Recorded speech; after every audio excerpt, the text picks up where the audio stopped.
नमस्कार दोस्तों, मैं हूं रवि और स्वागत है आपका हमारे यूट्यूब चैनल रेलवे रवि में। दोस्तों, आज की इस वीडियो में हम बात करेंगे रेलवे कर्मचारियों को मिलने वाले महंगाई भत्ता यानी डियरनेस अलाउंस डीए के बारे में। अगर आप जानना चाहते हैं कि डीए क्या होता है, यह कब कब बढ़ता है और इसका आपकी सैलरी पर क्या असर पड़ता है, तो इस वीडियो को अंत तक जरूर देखें। तो चलिए शुरू करते हैं। तो सबसे पहले जानते हैं महंगाई भत्ता क्या है। महंगाई भत्ता यानी डियरनेस अलाउंस एक सरकारी कर्मचारियों को मिलने वाला अतिरिक्त भत्ता है जो महंगाई के बढ़ते स्तर को ध्यान में रख कर दिया जाता है। इसे वेतन में इसलिए जोड़ा जाता है ताकि बढ़ती महंगाई के कारण क्रय शक्ति में गिरावट को संतुलित किया जा सके।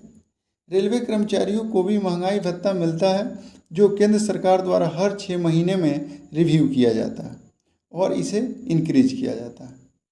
तो दोस्तों, अब बात करते हैं महंगाई भत्ता कब बढ़ाया जाता है। डीए का रिव्यू हर साल 2 बार किया जाता है, एक बार जनवरी में और दूसरी बार जुलाई में। यह बढ़ोतरी आमतौर पर सरकारी कर्मचारियों और पेंशनभोगियों के लिए होती है। सरकार औद्योगिक श्रमिकों के उपभोक्ता मूल्य सूचकांक यानी कस्टमर प्राइस इंडेक्स के आधार पर डीए प्रतिशत तय करती है। अगर कस्टमर प्राइस इंडेक्स में बढ़ोतरी होती है तो डीए भी उसी अनुसार बढ़ा दिया जाता है। रेलवे कर्मचारियों को डीए केंद्र सरकार के निर्णय के बाद ही मिलता है। जैसे ही सरकार नए महंगाई भत्ते की घोषणा करती है, उसी के आधार पर रेलवे कर्मचारियों की सैलरी में भी इसे जोड़ा जाता है। ज़्यादातर यह जनवरी के लिए अप्रैल में और जुलाई के लिए अक्टूबर के महीने में घोषणाएं होती है।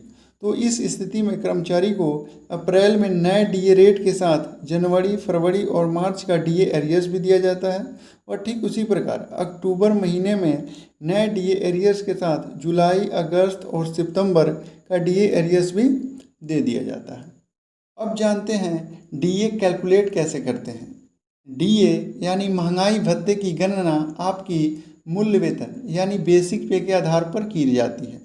उदाहरण के लिए, अगर आपका मूल वेतन 30,000 रुपये है और सरकार द्वारा घोषित डीए 50% है तो आपका महंगाई भत्ता इस प्रकार होगा। महंगाई भत्ता बराबर 30,000 का 50% यानी 15,000 रुपये। तो इस प्रकार आपको 15,000 रुपये प्रति माह महंगाई भत्ते के रूप में मिलेगा जो आपकी कुल सैलरी में जुड़ जाएगा।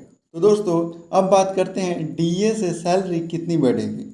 मान लीजिए कि पहले आपका डीए 50% था और अब इसे बढ़ाकर 54% कर दिया गया है। अगर आपका बेसिक पे 30,000 रुपये है तो पहले आपको 15,000 रुपये डीए एरियर्स मिलता था जो 30,000 का 50% था। लेकिन अब आपको 54% के हिसाब से आपको हर एक मंथ 16,200 रुपये डीए मिलेगा जो 30,000 का 54% है। तो आपकी सैलरी में बढ़ोतरी कितनी हुई, इसको निकालने के लिए आप 54% वाले डीए से 50% वाले डियरनेस अलाउंस को माइनस कर देंगे तो आपको 1,200 रुपये निकल कर आ जाएगी और यही आपकी सैलरी में बढ़ोतरी होगी। ठीक इसी प्रकार ट्रांसपोर्टेशन अलाउंस में भी बढ़ोतरी होगी। दोस्तों, महंगाई भत्ता आपके वेतन को महंगाई के प्रभाव से बचाने के लिए होता है और इसका सीधा असर आपकी सैलरी पर पड़ता है। हर साल 2 बार यह बढ़ाया जाता है जिससे आपकी सैलरी में भी बढ़ोतरी होती है।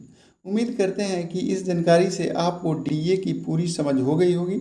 या अगर आपको यह वीडियो पसंद आई हो तो इसे लाइक करें, हमारे चैनल को सब्सक्राइब करें और अपने दोस्तों के साथ शेयर करना ना भूलें। अगर आपके कोई भी सवाल या सुझाव हो तो नीचे कमेंट बॉक्स में ज़रूर लिखें। Thanks for watching this video.